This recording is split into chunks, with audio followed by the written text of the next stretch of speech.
Bonġu li kulħadd u l-10 minuti ta' grazzja ħadnihom kollha minħabba l-element tekniku. Fl-immoddi konna nibdew b'talba. Illum it-talba hija biex titfu l-mowbajl. Jew tagħmlu ħsieket. Grazzi li dalgħodu inqlajtu minn djarkom u flok il-qaddijiet tas-sifilgħodu fid-dar jew inkella barra d-dar għażiltu l-Università tal-Belt biex flimkien magħna tqattaw dan in-nofs ta' nar nisimgħu nitħattu u nirriflettu dwar ir-retorika politika. Grazzi illi fost l-udjenza għandna lil pro-rettur, il-professur Carmen Sammut, għandna lid-dekan tal-FEMA, Dr. Emanuel Said, u wkoll lill-Awditur Ġenerali illi onorawna bil-preżenza tagħhom. Grazzi ħafna. Il-kelma, il-qawwa tal-kelma. Kelma tista' tiġbdek u tista' timbuttak. Kelma tista' tqanqlek u tista' traqdek. L-istudenti jafu x'jiġifieri. Ikollok sa'at il-lecture. Kelma tista' tentużjażma l-folla, temmen fik, tilħaq kunsens. B'kelma tista' tħeġġeġ rewwixta u tqanqal gwerra. Kelma l-ġid u kelma li tferi. Kelma li tfejjaq u kelma li tmarrad. Din hija il-qawwa tal-kelma. U allura għaliex hija kelma titwielet mill-ħsieb. U l-kelma tirrifletti dak li għandek f'qalbek. Dak li jħażżen il-bniedem għallem mhuwiex dak li jidħol minn barra, imma dak li jitla' minn ġewwa, minn ġol qalb. U l-ħsieb jissarraf f'komunikazzjoni billi jiġi tradott f'kelma. Ma xi drabi il-kelma għanja kemm hi għanja mhix għanja biżżejjed xi drabi biex tfisser il-ħsieb tagħna u allura ġieli ngħidu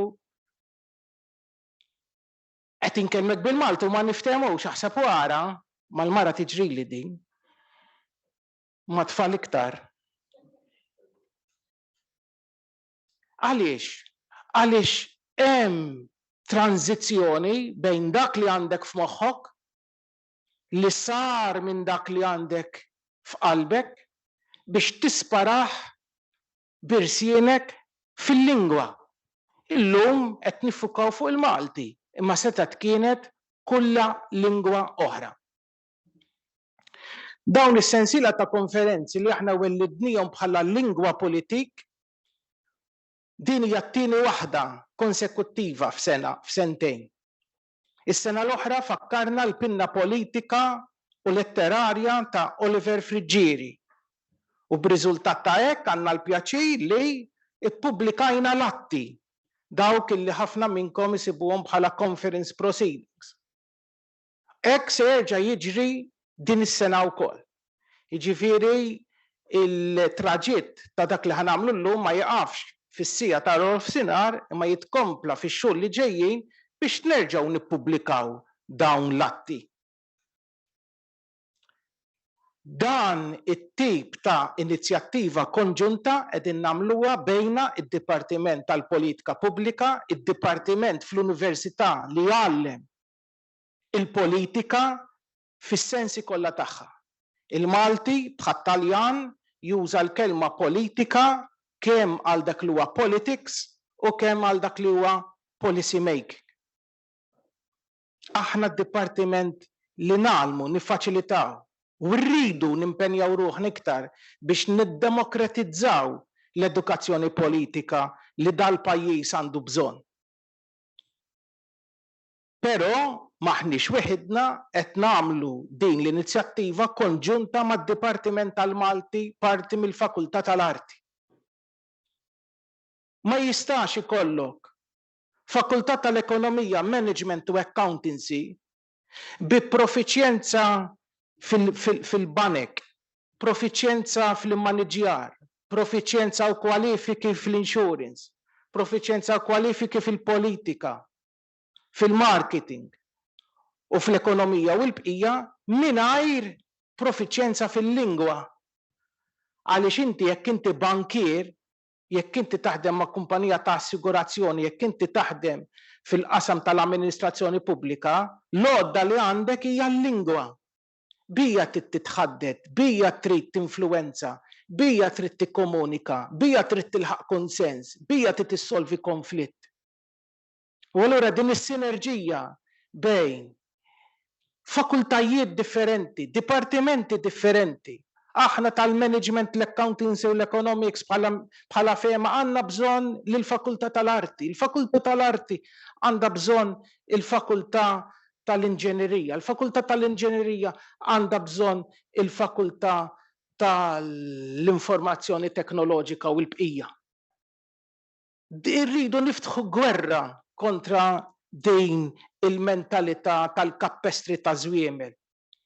Jien nixba 15 sena l-impjegat l-Università, nixba kummedji ta' konflitti bejn dipartiment u ieħor għax dak uża l-kelma li qiegħda fit-titlu tad-dipartiment li ieħor bħalli kieku inti għandek monopolju fuq dak it-tematika jew dak is-suġġett, allura jien biss nista' nuża dik il-kelma. Jkunu l-istess nies dawn li mbagħad parti minn tal-lum għax għandha x'taqsam jikkritikaw u jikkundannaw il-politika tal-gvern ta' tmeninijiet meta kien qal li jien bħala gvern biss għandi dritt li nuża l-kelma nazzjon jew Malta. U mbagħad aħna nagħmlu l-istess. Kemm hi mentalità fqira. Nemmen li b'dawn l-inizjattivi niftħu t-toroq, ma rridx inkun negattiv, niftħu t-toroq biex l-Università tassew tkun entità waħda b'membri ta' familja differenti. U fuq din in-nota nistieden lill-prorettur Professur Carmen Sammut biex tiftaħ uffiċjalment il-kollokju tal-lum. Grazzi.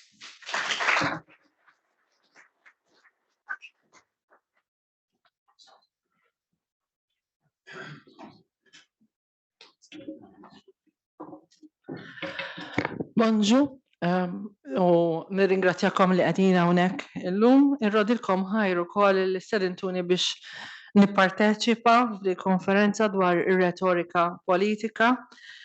Tlabtuni biex nitkellem mod speċifiku dwar is-sabiħ tal-interdisciplinarità u invista tal-pjan strateġiku tal-Università 2020-2025 bil-kappell ta' prorettur. U min jista' nagħmel xejn minn dan. L-ewwel ħaġa ħarrid ngħid li mhux is-sabiħ tal-interdisciplinarità, ħanitkellem dwar in-neċessità tal-interdisciplinarità. Barra minn hekk, meta qed nitkellmu fuq ir-retorika politika bħala persuna illi kemm bħala akademiku u anke bħala mara li segwi politika, ma stajtx ma żewwiġ iż-żewġ temi flimkien u nibqa' lura milli nfisser ħsibijiet li forsi ma jirrispeckyawx il-kappell istituzzjonali huma purament personali, osservazzjonijiet li huma tiegħi. Mela, ħanibdew bil-parti istituzzjonali li tlabtuni nagħmel. Il-konferenza tal-lum kif qal Dr. Vassallo aktar qabel hija eżerċizzju li joħodna fid-direzzjoni tal-interdisciplinarjetà għaliex għandha prezentazzjoni ġejjin minn oqsma differenti, minn żewġ fakultajiet differenti, hija eżempju li aħna nistgħu noħorġu mis-silo ta' speċjalizzazzjoni stretta biex nibdew nieħdu perspettivi usa u aktar relevanti għas-soċjetà li ngħixu fiha.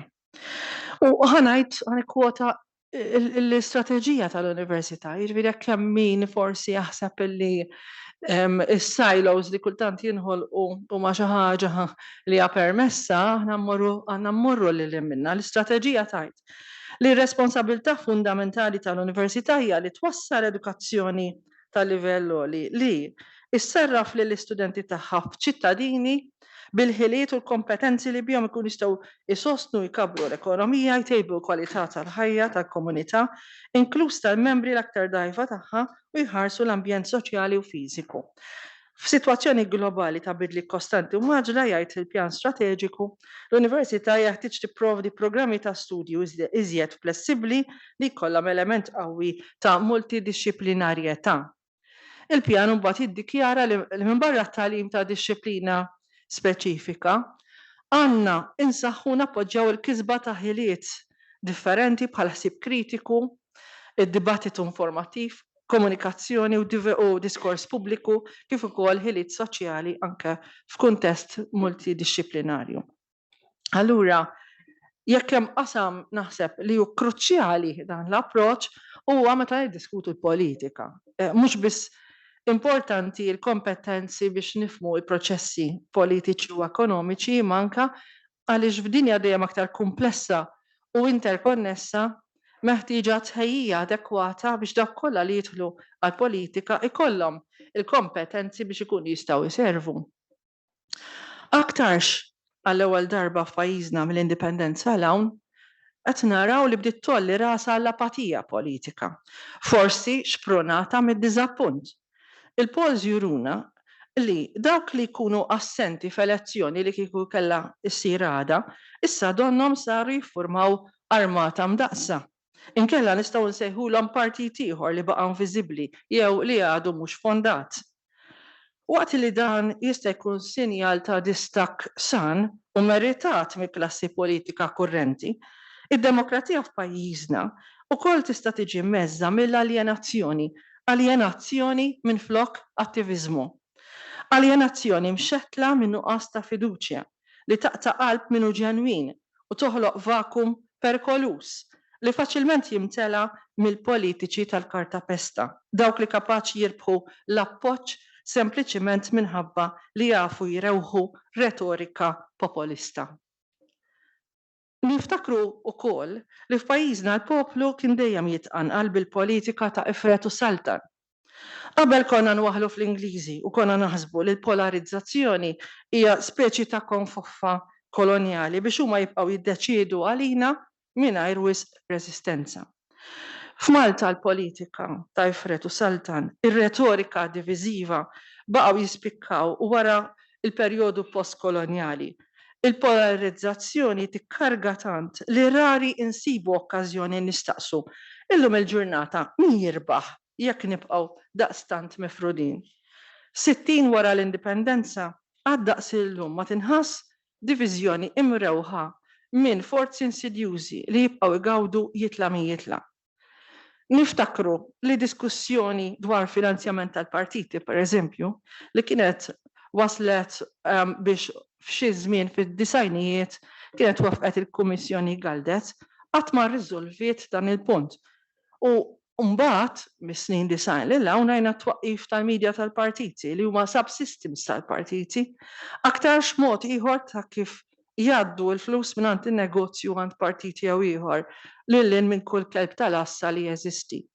Għandna sistema ta' medja li issa rabbiet legat li baqgħet tirrinforza il-polarizzazzjoni minkejja x-xenarju tal-medja tal-era diġitali li bidel kompletament l-affarijiet il-mod ta' kif issir il-komunikazzjoni politika illum. Imma min se jibdel? Min se jservi ta' ispirazzjoni jekk il-polarizzazzjoni u l-firda huma l-fattizi tipiċi li minnhom ninarfu u nfasslu l-identità kważi tar-Repubblika tagħna. Il-firda spiss hija mqanqla minn emozzjonijiet kultant ġenwini imma spiss manipulati minn kampanji sistematiċi fil-logħba għal poter politiku, ekonomiku jew kulturali.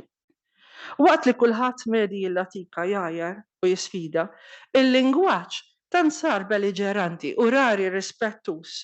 Il-mezzi faċli u veloċi tal-medja soċjali m'għandhomx filtru u kulħadd iżid id-doża f'argumenti li rarrismu jwasluna biex forsi nibdew naħsbu dwar ġustizzja, ġustizzja soċjali, ġustizzja istituzzjonali u affarijiet oħra.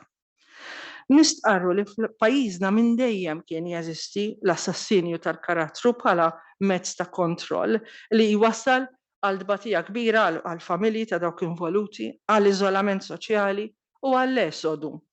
Forsi jekk inħarsu fl-aħħar mit-sena l-aktar każ kattiv li forsi niftakru kien ta' Manuel Dimek, imma mbagħad anke wara l-indipendenza minn dakinhar law minkejja l-indipendenza ħelsien li sirna issa Ewropej, xorta waħda naraw nies li sofrew minħabba l-affiljazzjoni politika, reliġjuża jew kulturali tagħhom. Attentati biex jiġu ikkanċellati qegħdejat ħsejjes li maduda forsi skomdi jew perikolużi kienu għadhom komuni u ġejjin min-naħa kollha, kważi para patta. Fl-era diġitali l-individwu, anke jekk mhux persuna pubblika, sar issa ħafna aktar vulnerabbli għat-tkissir tal-persuna u dak li jiġri jibqa' maħżun fil-memorja infinita tal-internet. U għalkemm it-tkissir mhux dejjem parti mir-retorika politika formali bħal dik li aktar x'ħadd iddiskutu llum, imma r-retorika politika formali issir fil-kuntest ta' dan it-tkissir. Dan għaliex l-era diġitali karatterizzata minn narrattiva frammentata fejn ma għandek udjenza tal-massa, hija narrattiva ħafna aktar insidjuża, aktar penetranti, għaliex il-ħsara tkun laħqet saret u ma tissewwix. Bosta drabi l-attakki fuq l-individwu jsiru bbażi ta' algoritmu li jipprovdi udjenza suscettibbli li temmen dak li jkun qed jingħad. U aħna maqfula fl-echo chambers tagħna, diffiċli nifhmu narfu x'ikun qed iseħħ lil mill-komunità virtwali li nappartjenu għaliha. Il-politiku ma għandu daqstant poter ifassal in-narrattiva bħal żmien Mintoff, Fenek Adami, Ugo Subbonici, nies li ħadd iddiskutu aktar tard. Għaliex illum narrattiva ħafna drabi tkun imbinata kemm minn kamp oppost imma wkoll kultant minn ħsejjes u l-burdati tan-nies f'dak il-mument. U ħan nieħdu ftit temi, l-immigrazzjoni pereżempju, kull ma tgħid fuq l-immigrazzjoni, fuq l-ixju tal-abort, fuq id-drittijiet tal-LGBTQI u affarijiet oħra, ikollok narrattiva li mal-ewwel tibda tara ir-risposta tan-nies li kultant iddawwara u kultant ikun hemm interpretazzjoni ta' dak li jkun qed jingħad li tkun kważi opposta għal dak li jkun qed tipprova tgħid. Kumment ta' bniedem wieħed jista' jinfirex b'mod virali u jfarraklek narrattiva li tkun bnejt. Punt ieħor huwa li llum sar diffiċli għall-individwu għaċ-ċittadin votant li jara f'dak li hu minnu u dak li hu ħlieqa kompleta jew nos verità. Spiss insib ruħi niftakar f'metafora li kont smajt nofs seklu ilu meta kien għadni mmur il-mużew bitħejja l-praċett u nina tal-mużew kienet issemmilna l-xkora bir-rix li titlaqa ma l-erba' tirjieħ u mbagħad anke jekk tindem il-gidba diffiċli biex terġa' tixbor ir-rix lura. Fatt li jgħod għal-retorika tal-politika kurrenti u narrativi frammentati li jiġru ma' kull rieħ illum. U f'nofs is-seklu 19 dejjem laqatni kumment li kien kiteb Alexis de Tocqueville li donnu bassar x'jista' jiġri bi preċiżjoni li ma bħala. Alexis de Tocqueville kien qasam l-Atlantiku u kien mar jistudja sistema ta' ħabsijiet fl-Istati Uniti, aktar minn 150 sena ilu. U dan imbagħad kien wassal biex ħareġ il-ktieb Democracy in America. Fil-ktieb kien iddikjara li d-despotiżmu fi stati demokratiċi moderni huwa qar minn qatt qabel. U ħanikwota bl-Ingliż, despotism in modern democratic nations may assume different traits from that of tyrants because it would be more extensive and more mild. It would degrade men and women, without tormenting them. L-akbar probabilità llum mhux li jsawtuk, jittorturawk jew jaqlawlek il-sienek, imma li jassassinawlek il-karattru, joqtlulek ir-reputazzjoni tiegħek biex isiktuk.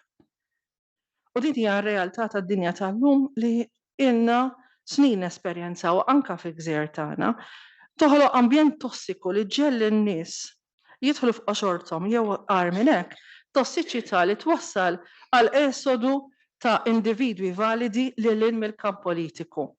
Jekk se nibqgħu nkissru biss u nibqgħu ma narfux sistemi alternattivi sani, jekk ma nsewwux, x'se jsir minnha? Il-ġurnata tal-lum, il-miżinformazzjoni, diżinformazzjoni kultant infilsata u rinforzata fid-diskors politiku huma meqjusa bħala l-akbar theddida għad-demokrazija nfisha. Ħafna drabi meta ż-żejt jitla' f'wiċċ l-ilma ikun tard wisq. X'impatt qed iħalli dan fuq il-politika? X'motivazzjoni jifdallek tissogra kollox biex isservi fil-politika l-aktar jekk illum l-ideoloġiji u l-prinċipji donhom twarbu u l-element ta' missjoni naqas ukoll. Għalhekk illum il-ħtieġa ta' tħejjija politika hija akbar minn qatt qabel. Min ma jħejjix aktar faċli jitkaxkar mal-ħalel qawwijin. Hija sfortuna li minkejja li ilna nisimgħu dwar ħtieġa ta' kors fix-xjenza politika għal 20 ta' snin, s'issa ma materjalizzax nagħmlu xi ħaġa aktar konkreta li tiġbor flimkien l-expertise li teżisti fl-università u li nsibuha fil-fakultajiet, istituti, ċentri varji li jeżistu. Id-domanda qiegħda hemmhekk jien stess niltaqa' ma' interess li ġej minn nies ġej mill-politika, mill-ġurnaliżmu u oqsma oħra fejn jidher li hemm numru ta' nies li jistgħu jkunu studenti prospettivi u jixtiequ jirfinaw l-għarfien u l-analiżi tagħhom. Allura x'qed iżommna lura? U hawnhekk kan norbot ma' li qal Mario qabli. Ċertament illi għandna r-riżorsi ma rridu npoġġu rasna madwar mejda, nibdew nisimgħu sew dawk li għandhom xi jgħidu l-oħrajn. Naħseb li naslu hekk biex ikollna programm validu u utli. Fin-nuqqas ta' dan qegħdin inħallu lill partiti ħarġu huma b'mod esklusiv il-kandidati potenzjali tagħhom bil-periklu jekk mhux garanzija li l-politiċi tal-futur ikunu clones ta' dawk preżenti u li l-politiċi tal-futur jibqgħu jużaw l-għodda tal-imoddi. Qabel nagħlaq irridu nfakru dwar ir-rwol tal-akkademiku li mhux biss li jħejji l-elit politika, imma anke li jservi ta' intellettwali pubbliku. Hemm bżonn min jgħin biex is-soċjetà tagħna jkollha ħila taraf lil korrott minn nadif u l-ġenwin, il-ġustizzja mill-inġustizzja, il-valuri u prinċipji mill-pakkeġġjar tal-immaġini, is-sustanza mill-viżjoni medjokri, superfiċjali jew assenti. Meħtieġ narfu nażlu l-fatti mill-gideb, nirribattu l-propaganda rħisa, il-miżinformazzjoni malizzjuża u fina, ir-retorika politika distruttiva li kapaċi tmarradna u terrina. Jekk dan ma jsirx lil hinn mill-poter tal-interessi politiċi u kummerċjali, jekk ma jsirx f'ambjent akademiku multidixxiplinarju, ma nafx fejn jista' jsir. Akkost li nistema' naiv jew mhux realistika, nistaqsi jekk mhux aħna min.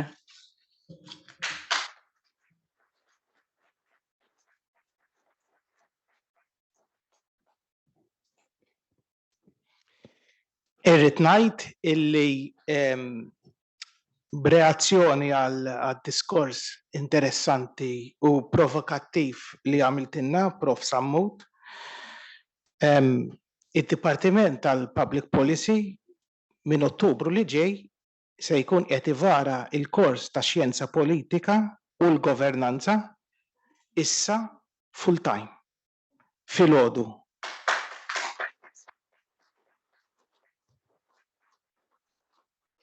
Tkellemna mal-kunsilli lokali kollha, mal-partiti kollha u jalla ikollna rispons tajjeb għall-isforzi tagħna.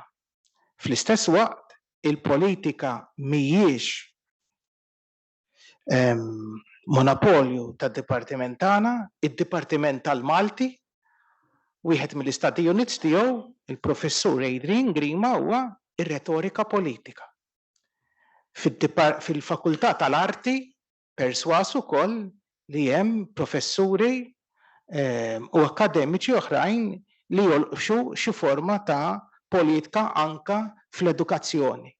Jiġifieri għandna dawn iż-żerrija, jalla di żerrija ta' affarijiet fertili ħalli tagħmel il-frott. Għandha magħna issa lil sa Justine Somerville illi se nħalli f'idejja għaliex se tlaqqa il-panel ta' kelliema l-ewwel wieħed qabel il-wafqa għal kafè fil-kollokju tal-lum. Fidejku, grazzi. Ringrazzja l-Dr. Bassallo u l-Professor Samut tal-diskorsi tagħhom tistieden l-ewwel ma kellima ġuddejja. Magħna se jkollna l-Sur Andrea Battista, assistent leddur mal-Istitut tal-Istudji Ewropej, l-Sinjorina Cristabel Porch hija għallima, l-Sinjorina Tarassano wkoll għallima u riċerkatriċi u l-Dr. Anna Ritejk mid-Dipartiment tal-Politika Pubblika.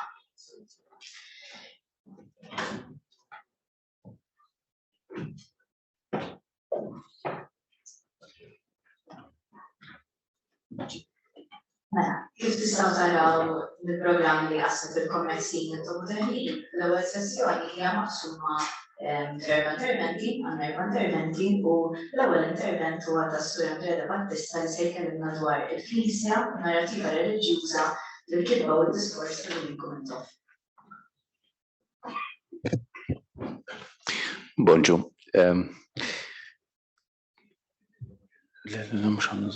Thank you.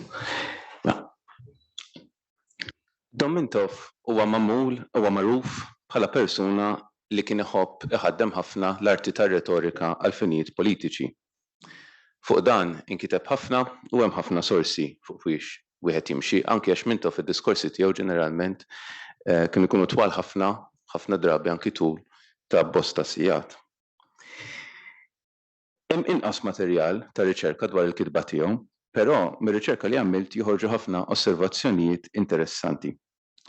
Naturalment, fil-ħin allokat huwa impossibbli li niddiskutu dwar l-aspetti kollha tar-retorika ta' Mintov u jien ħanifoka fuq aspett wieħed biss, fuq paradoss attwalment li naraw fil-kitba ta' Mintov. Dan huwa l-element reliġjuż. Hemm tliet elementi għalfejn dan l-element reliġjuż huwa importanti fid-diskors u fil-kitba ta' Mintov. L-ewwel nett hemm l-irwol tal-mużew. Mintov jagħti kredtu lill-għalliema tiegħu tal-mużew li kienu jgħalmuh kif jitkellem u kif jesprimi ruħu. Jammetti pereżempju fl-awtobiografija tiegħu li jispira ruħu mill-pritka tat-tifel. Il-pritka tat-tifel ta' żmien il-milied tgħallmu kif jitkellem b'mod sempliċi biex ifhem x'inhi l-problema u l-mod kif din il-problema tista' tissolva flimkien. It-tieni, Mintov fid-diskorsi tiegħu juża ton patriarkali. Ton li fakkarna ħafna fit-tematiċi li naraw fit-Testament il-Qadim. Mintov wara kollox qed jitkellem f'perjodu formattiv tal-istorja politika Maltija. Huwa perjodu fejn sa dakinhar il-punti ta' riferiment politiċi kollha kienu estranji għal Malta, jew l-Ingilterra, jew l-Italja, jew il-Knisja, punt riferiment indiġenu ma kienx hemm. U Mintov allura kellu kollan u xewqa li jibni forma ta' narrattiva differenti ta' poplu. Allura, bħalma fit-Testament il-Qadim naraw l-epika tal-poplu ta' Iżrael u l-mixja tiegħu lejn l-art imwiegħda, Mintov itina rakkont tal-ġlieda tal-poplu lejn il-ħelsien, l-art imwiegħda tiegħu. Bħalma fit-Testament il-Qadim insibu l-parametri u l-prinċipji ta' tmexxija ta' poplu, hekk Mintov jipprova jfassal kif jifhmu il-prinċipji li għandhom jiggwidaw u jixprunaw l-istat.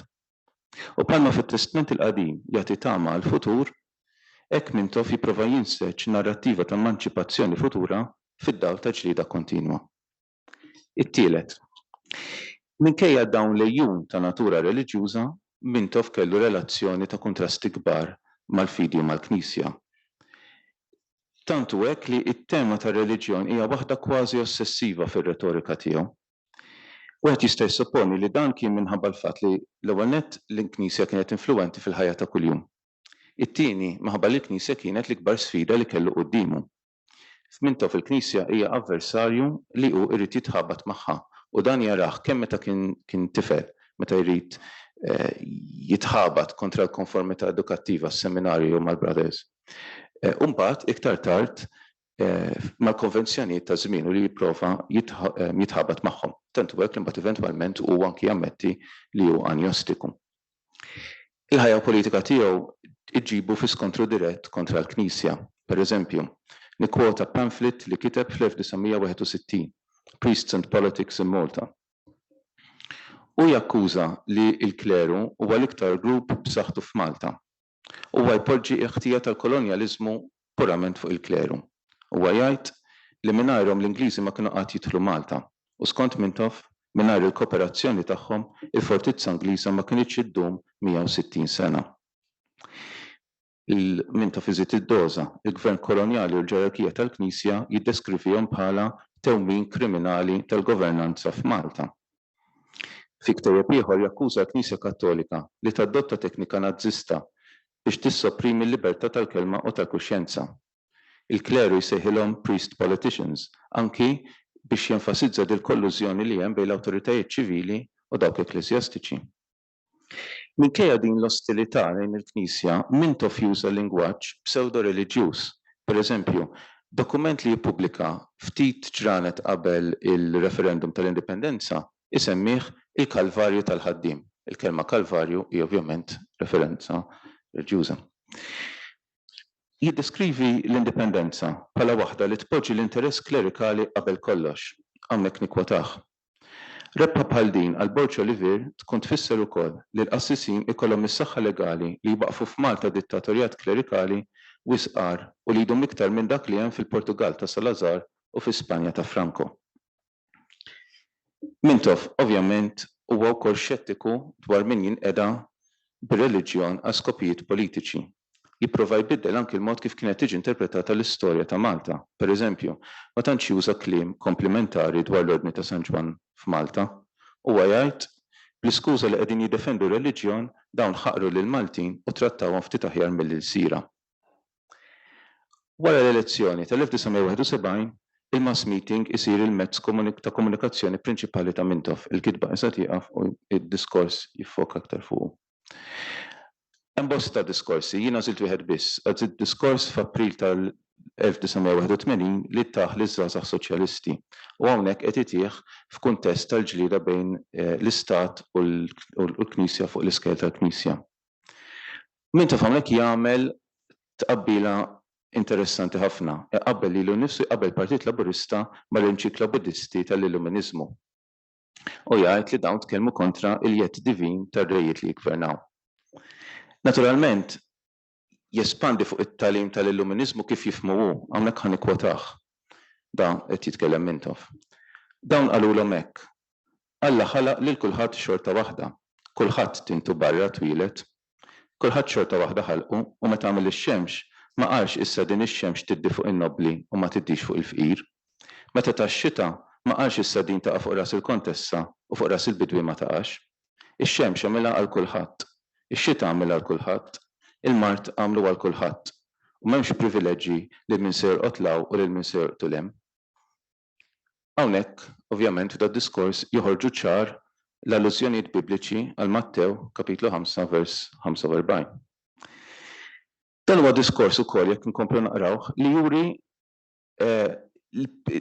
il-xewqa ta' Mintoff li joħloq narrattiva alternattiva tal-istorja popolari. Pereżempju, jitkellem dwar Napoleon. Għal Mintoff, Napoleon huwa eroj. Eroj li jrid jibni mill-pedamenti is-soċjetà Maltija billi jintroduċi l-edukazzjoni primarji. Napoleon huwa wkoll eroj għax fih jara paralleli mal-ġlieda li qed jagħmel hu stess. Nikkwota nerġa' Mintoff.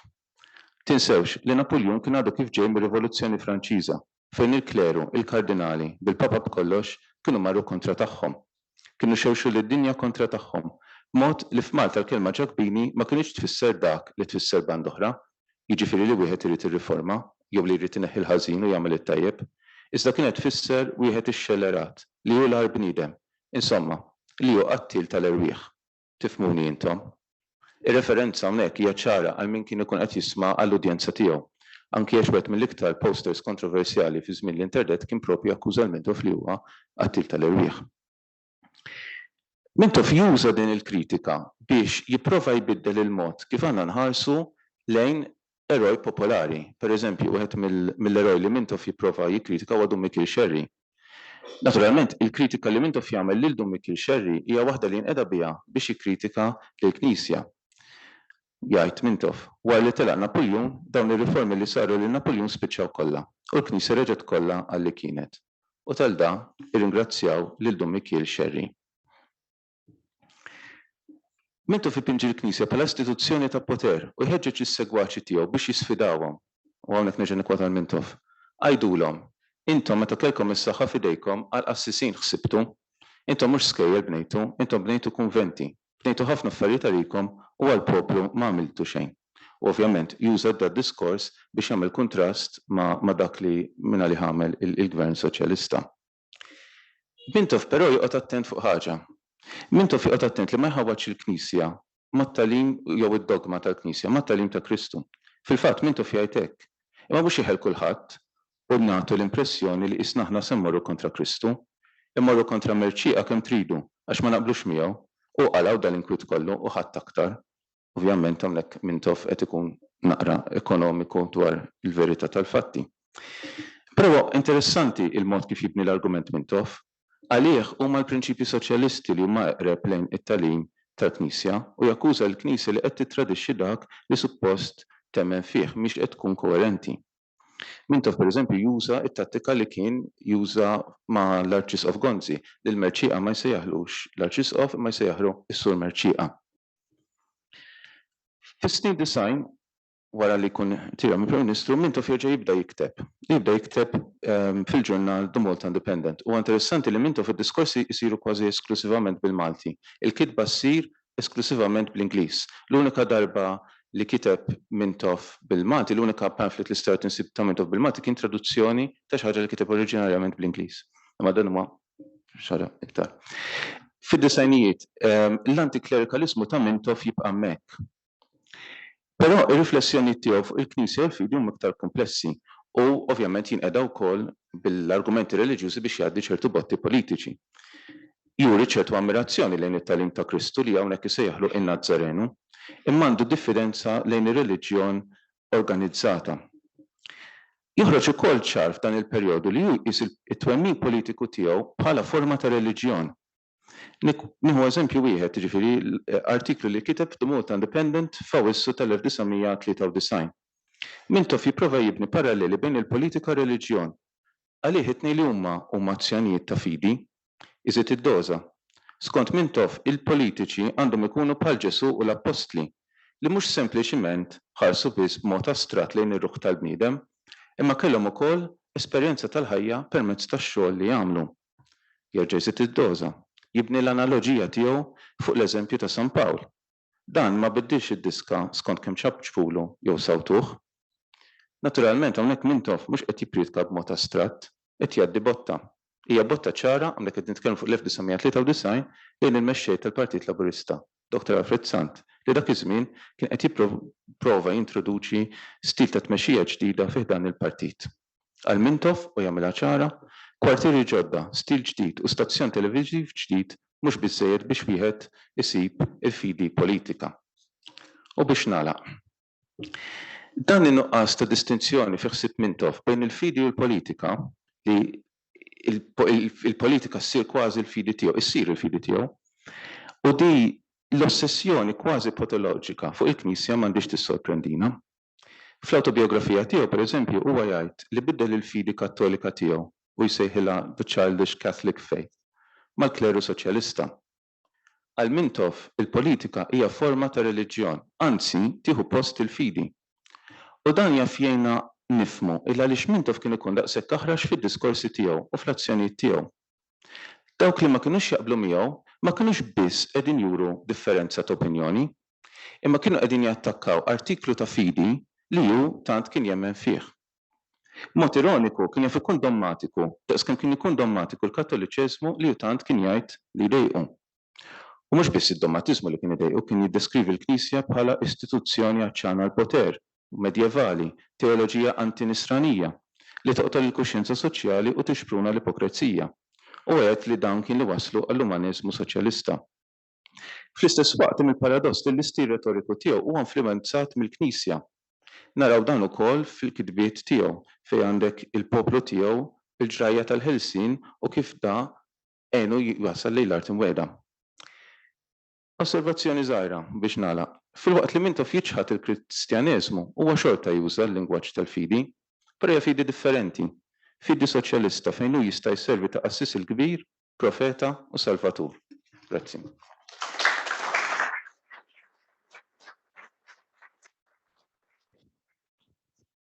Grazzi Andrea. Issa Kristabel se tkellimna dwar l-arti tal-kelma fid-diskorsi politiċi ta' Domingos Mintoff. Il-prezentazzjoni.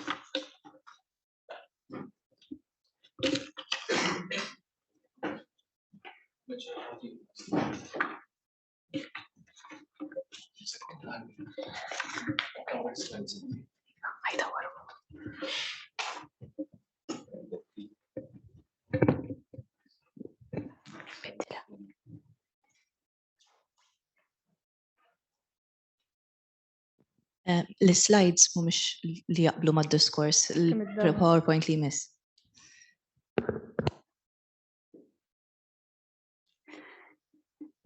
Mela bonġu, f'dan id-diskors se niskopri aħjar lil Domingos Mintoff minn kliemu. Għalija l-kelma għandha saħħa qawwija kif kien jgħidli wieħed mit-tuturi tiegħi Prof. Oliver Friġġieri b'kelma tista' tibni jew tkisser ħbiberija, relazzjoni u saħansitra nazzjon. Il-kelma hi arti fiha nfisha u jeħtieġ li tiġi studjata b'reqqa għaliex tixħed dawn fuq bosta affarijiet. U bla ma nafu tenna nifhmu aħjar lill-persuna li tkun l-isnita. Kien għalhekk li għat-teżi tiegħi għażilt li nistudja għadd ta' diskorsi politiċi li għamel Mintoff waqt meetings pubbliċi fl-1962. Malta ta' snin 60 kienet għaddejja minn perjodu ta' taqlib kbir. Kienet għadha marbuta ma' tip ta' mentalità li fiha l-istituzzjoni tal-Knisja Kattolika kellha l-poter morali kollu f'idejha u dan ħalla effetti kbar fuq il-poter politiku.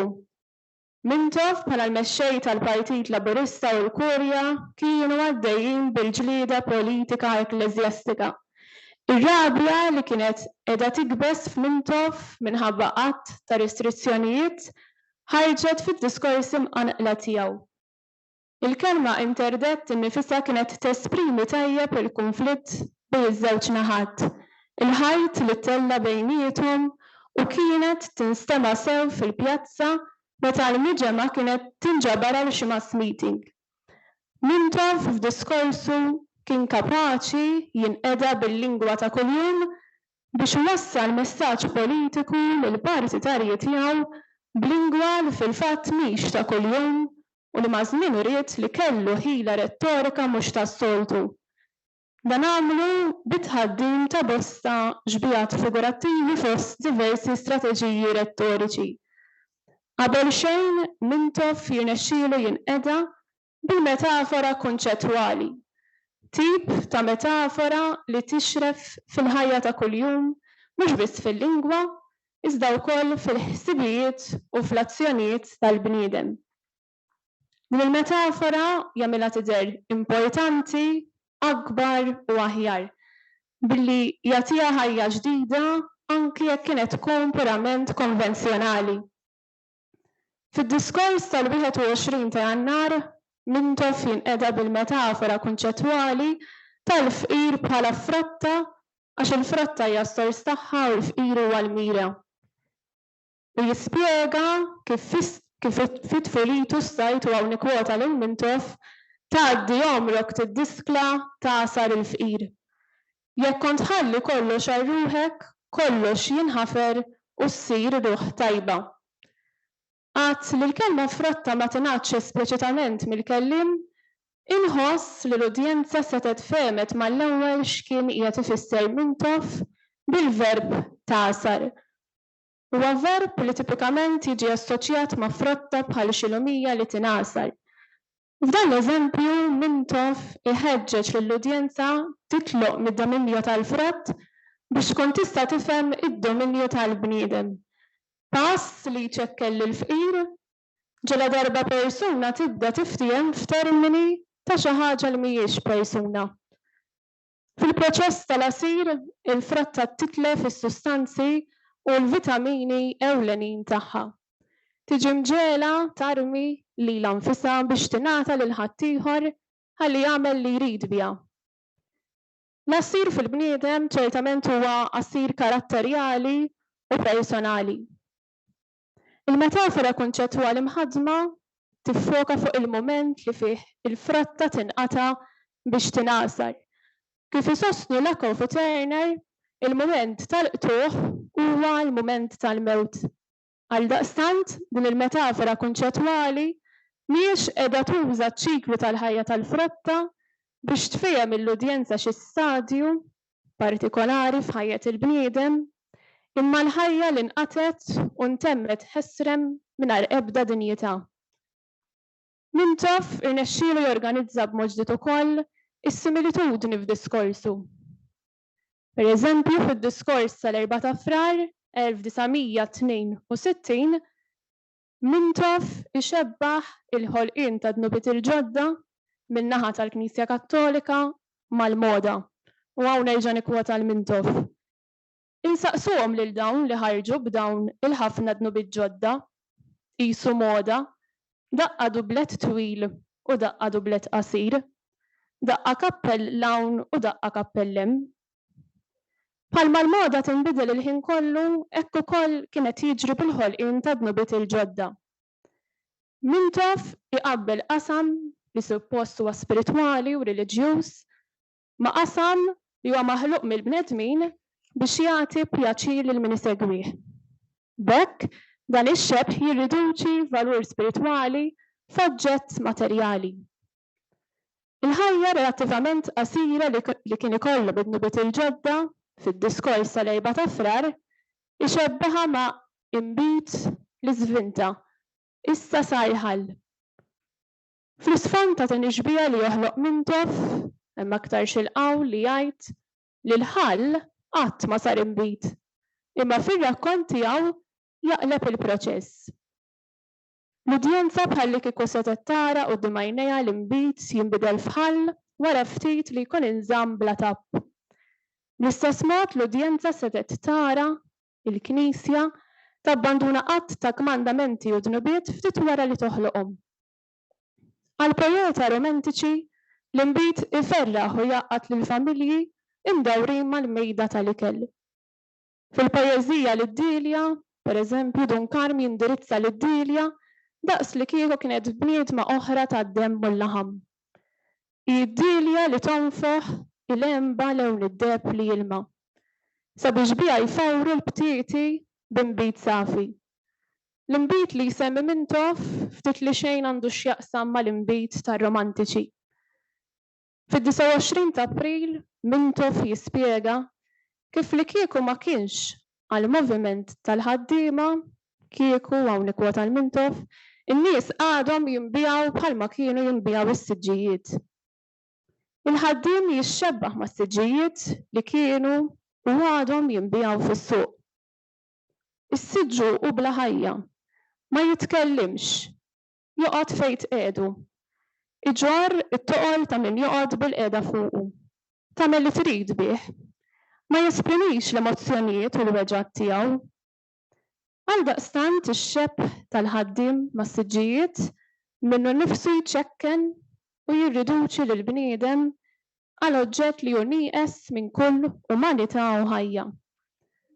Il-ħaddiem isir oġġett ieħor fil-lista tas-suq li jista' jiġi sfruttat minn min jikmandah. Mintoff ta' sikwit jagħmilha tal-eżeġeta fid-diskorsi tiegħu.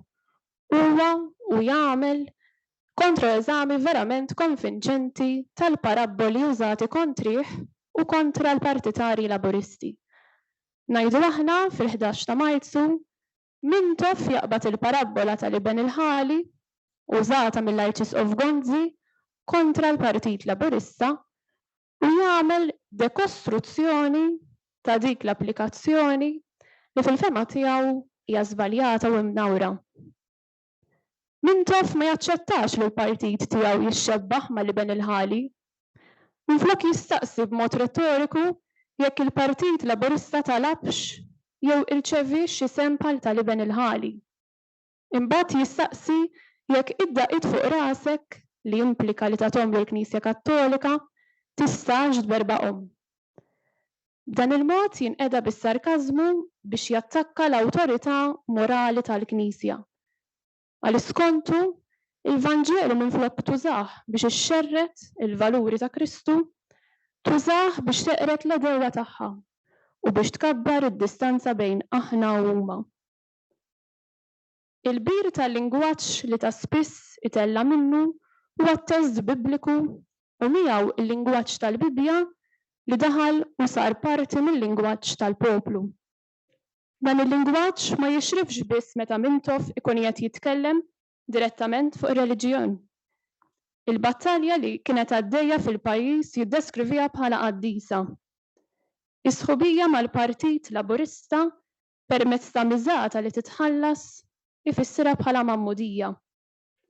Il-budget li jsir taħt in-nazzjonalisti ifissru b'mod ironiku bħala miraklu. Waqt li restrizzjonijiet imposti fuq il-Partit Laburista u l-partitarji tiegħu bl-interdett jiddeskrivihom b'mod sarkastiku bħala kmandamenti. It-test Bibliku se taffettwa d-diskors tiegħu wkoll fuq livell strutturali. Il-mexxej Laburista jibda diversi sentenzi wara xulxin u l-konġunzjoni u.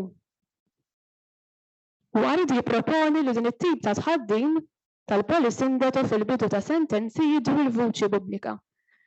L-użu ta' din it-teknika jista' faċilment jintlemaħ fit-test Bibliku, partikolarment fil-ktieb tal-Ġenesi.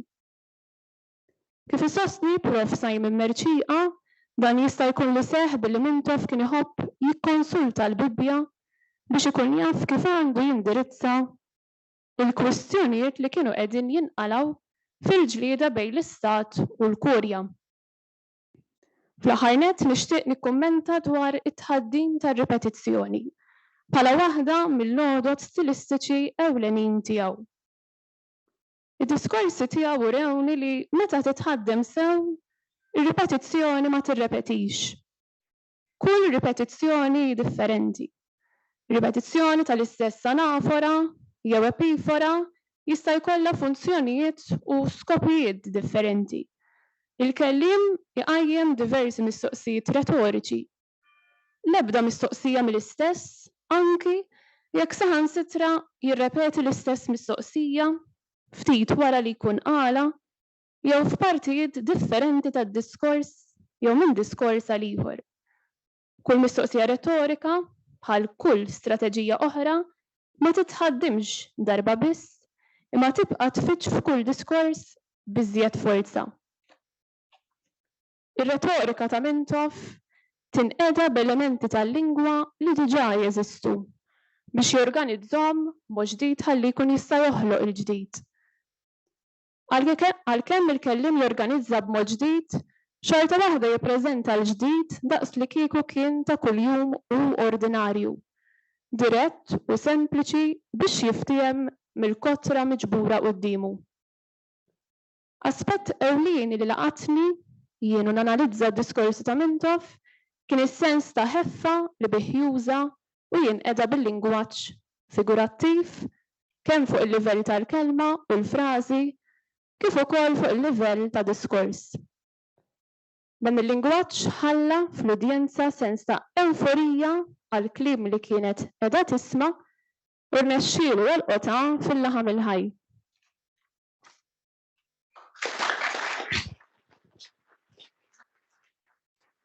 Grazzi Kristabel, sa nisieden lil Lara biex tkellimna dwar il-karizma etika imsarfa f'retorika effettiva f'żewġ diskorsi ta' Edi Fenikadami.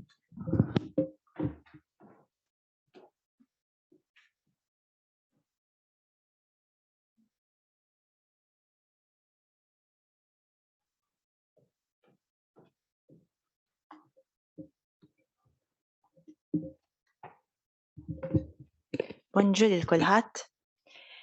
Ħanibdew ftit bil-sfond storiku ta' dan il-perjodu. Ir-retorika pubblika bir-raġun kollu titqawwa f'mument ta' kriżi politika jew deċiżjonijiet politiċi kruċjali.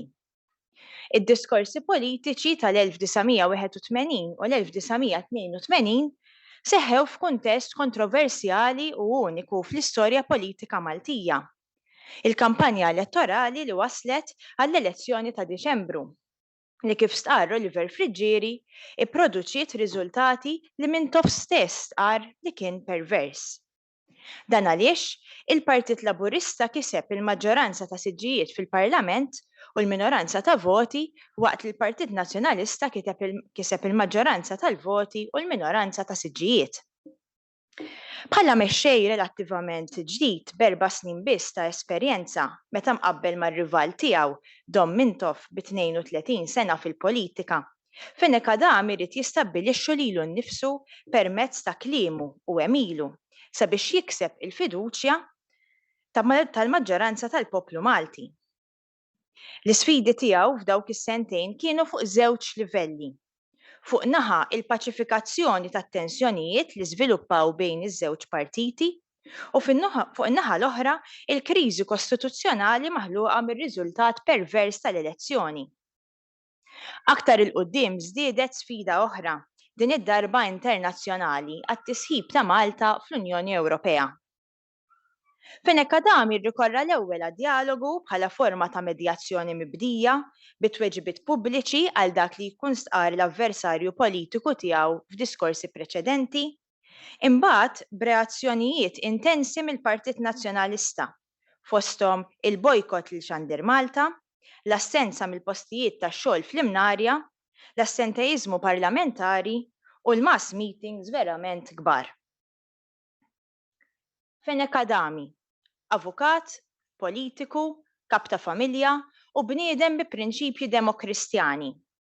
Seta' jitqies f'dawn iċ-ċirkustanzi u r-reazzjonijiet tiegħu għalihom bħala bniedem b'kariżma etika.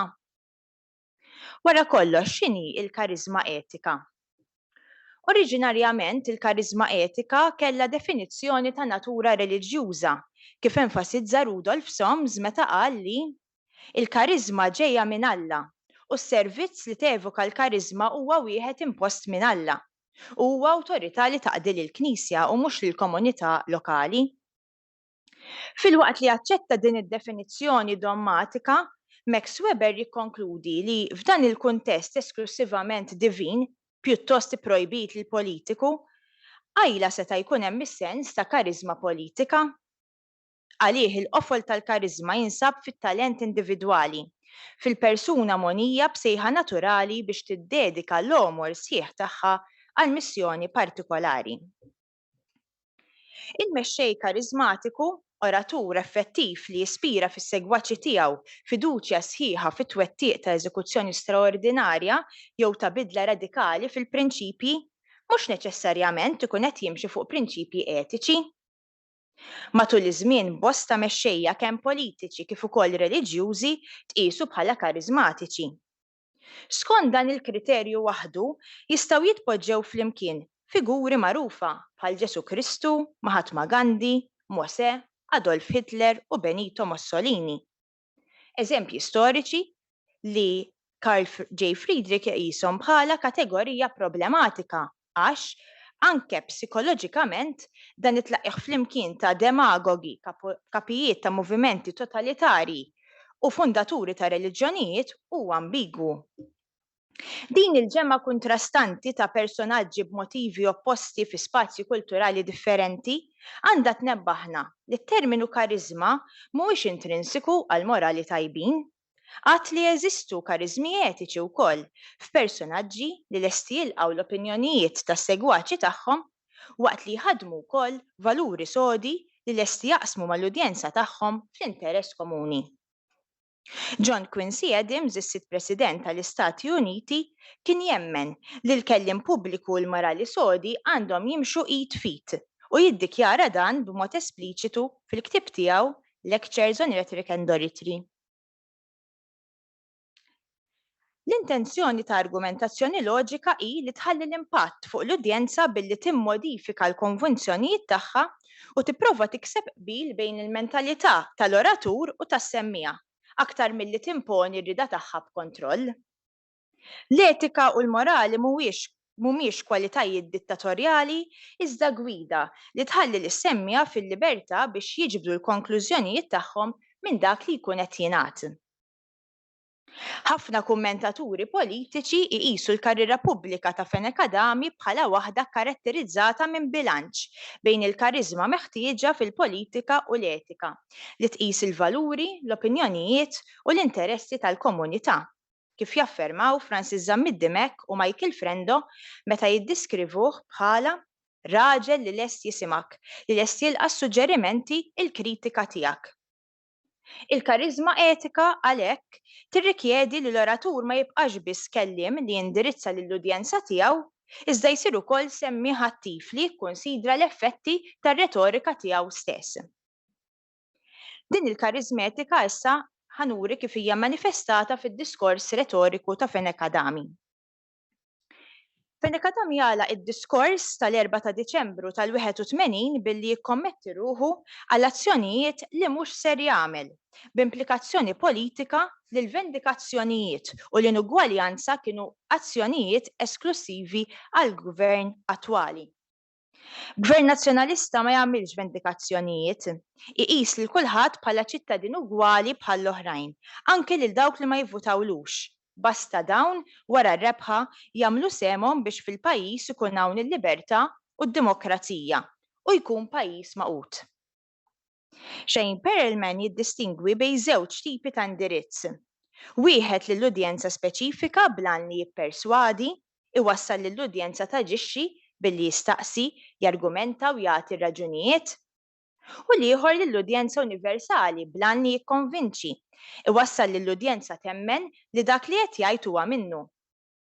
L-istess studjuż tar-retorika jelabora li l-għażla ta' dan l-indirizz ma tistrieħx fuq il-kobor tal-udjenza li qed issegwi d-diskors iżda fuq l-intenzjoni tal-kelliem. F'dan id-diskors tal-4 ta' Diċembru tal-81 indirizzat esklusivament lil folla preżenti ta' partitari nazzjonalisti, l-intenzjoni tal-oratur hi li jipperswadi, iġiel li ċittadini jagħtu semhom fil-kisba tal-libertà mħabbra minnu. Fenek Adami joħloq effett deliberat b'għarfien sħiħ tal-patos li jqanqal l-udjenza l-aktar b'appell tradizzjonijiet u l-valuri li jaqdu lil poplu f'identità istituzzjonali waħda u anki bħarsa plorettika li tqanqal aspirazzjoni għar-rebħa. Fl-istess medda ta' diskors jesprimi raġuni li tappartieni għal-logos billi jikkommetti ruħu b'dikjarazzjoni etika għal futur ħieles poplu maqut. Fid-9 ta' Diċembru tal-81 Fenek Adami jirrepeti r-raġunijiet li Mintoff kien taf f'diskors preċedenti dwar il-fatt li ma tteħdux passi kontra min kien mar ikisser id-dar tiegħu. Kwota. Mintoff staqsa x'rid jagħmel huwa meta xi nies marru jkissru d-dar tiegħi fil-15 ta' Ottubru, jekk huma marfu lil ħadd minnhom. Lanqas il-pulizija ma setgħu jarfuhom jekk dawn il-pulizija ma kinux hemm. Meta jinkorpora l-kliem ta' Mintoff funzjoni aktar ironika, xettika u ċinika, l-esklamazzjoni tibda tasserixxi l-oppost tat-tifsira tad-diskors tal-avversarju politiku tiegħu. F'dan id-dwell retoriku li baqa' għaddej għal diversi meetings b'diskorsi reċiproċi miż-żewġ mexxejja politiċi, Fenek Adami jirrikorri għall-indirizz dirett lil Mintoff li jħabbru lill-udjenza qudiemu. L-indirizz isir wirja tal-logos, ir-raġuni li qed timmotiva d-diskors quddiem l-udjenza attwali ta' Fenek Adami, filwaqt li jaqdu wkoll il-funzjoni ta' kuntatt dirett bejn l-avversarju politiku u l-kelliem attwali li qiegħed iwieġeb. U nikkwota, jien ngħidlu allura int vera tixraqlek il-kelma Pulcinell. Għaliex jekk inti tajt lill-pulizija biex taqbad delitt tkun hemm u taraf lil xi ħadd, allura nifhmu għaliex il-pulizija donhom da żmien ma jaqbdu ebda każ ta' min ikisser, jisraq jew joqtol. Waqt li jindirizza lil Mintoff bħala Pulcinell qiegħed jirreċta tweġiba tal-avversarju politiku, funzjoni li għandha element ta' spettaklu. F'dan il-kuntest imqanqal politikament, id-diskors ironizzat u l-użu ta' lingwaġġ populist jista' jitfa' xi dawl ġdid fuq id-definizzjoni ta' kariżma etika? L-etika tippermetti l-użu ta' aġġettivi populisti dispreġjattivi bħalma hu Pulcinell. Mill-banda l-oħra, l-ironija mhijiex għodda leġittima kontra diskors avversarju li jiġġustifika nuqqas ta' azzjoni kontra qatt kriminali. Fi kliem ieħor, liema xejriet retoriċi jiġdu aktar jew inqas kariżma etika fil-kelliem pubbliku. Eżempju ta' teknika retorika oħra jixħed aktar dawl fuq il-kariżma etika. Finikadami jimpjega mudell anaforiku fid-diskors tiegħu tal-11 ta' Ġunju ta' 82 biex l-ewwel nett jagħti priorità sintattika lir-rieda demokratika u l-kuxjenza soċjali tal-PN u t-tieni biex joħloq is-sens akkumulattiv ta' rieda kostanti u konsistenti daqs ir-repetizzjoni tal-valuri etiċi kif qed naraw hawnhekk. Il-mekkaniżmi ta' repetizzjoni fosthom l-anafora, l-epifora u l-anadiplożi iżidu mal-arti persważiva ta' retur l-insistenza fuq asserzjonijiet u d-direttivi li jkun irid jikkonsolida fis-sensibilità politika tal-udjenza qudiemu. Meta jirrikorri għal forom ta' ripetizzjoni, ir-retur ikun qiegħed jimmotiva fl-udjenza tiegħu skemi mentali li jħaddnu l-ideoloġiji tiegħu. Fosthom l-ideoloġija tal-etika li jkun qiegħed jesprimi repetutament biex iħeġġeġ l-adozzjoni tal-valuri msemmijin minnu. Kif jargumenta J.A. Cogner biex wieħed jistabbilixxi l-kredibilità meħtieġa għal ngħidu aħna aġenda politika, il-kelliem irid qabel xejn jikkonvinċi lis-semmija li l-għanijiet tiegħu tagħhom qed jaqblu b'għodod retoriċi li joffru evidenza ċara li tirrinforza l-pożizzjoni tagħha anke b'fatti li mhumiex daqstant ċari fejn meħtieġ billi jikkomovi lill-udjenza. Fid-diskors tal-20 ta' Novembru ta' 82 jerġa' jispikka l-użu tal-mistoqsijiet retoriċi li kif tistqar Jane Frank itaffu l-kritika waqt li xorta waħda jilħqu l-funzjoni primarja tagħhom, jiġifieri li jsaħħu l-asserzjonijiet. Fenekadami jużhom biex jenfasizza bi kritika f'għamla ta' mistoqsija kull ma twettaqx mill-gvern.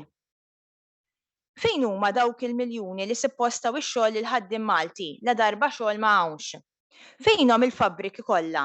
Fejn berbqu l-flus li suppost ġew investiti fihom?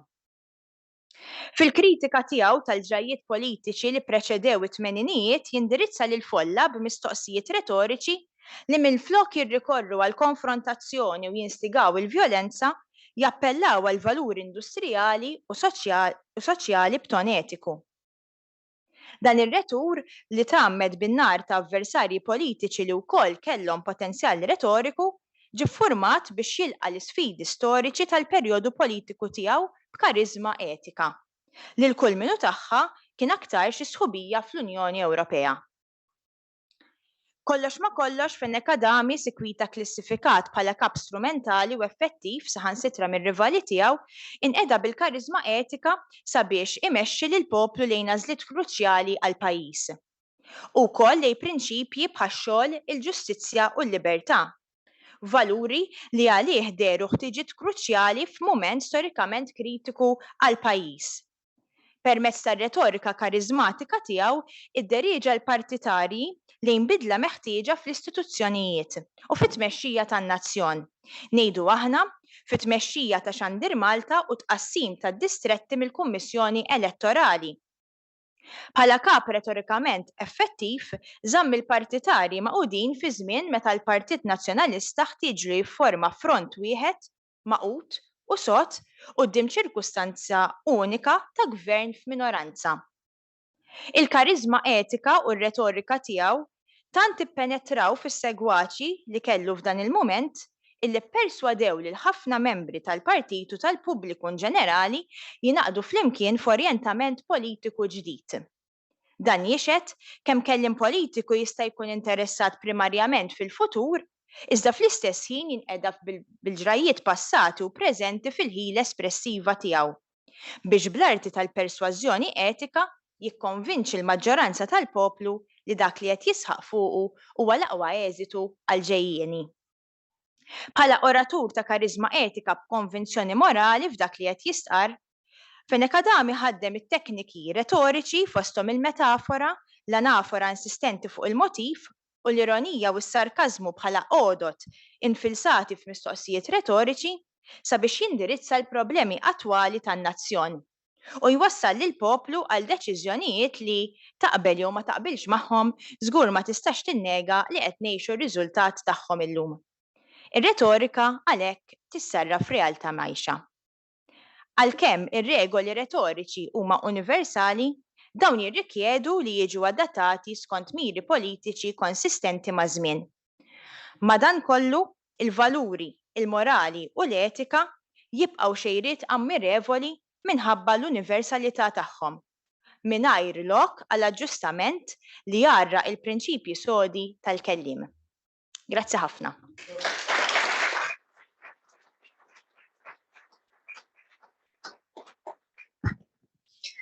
Grazzi Lara, naddu għall-aħħar kelliem għal din is-sessjoni Dr. Anne-Marie Tejk li se tkellimna dwar slogans elettorali, ir-retorika politika f'Malta.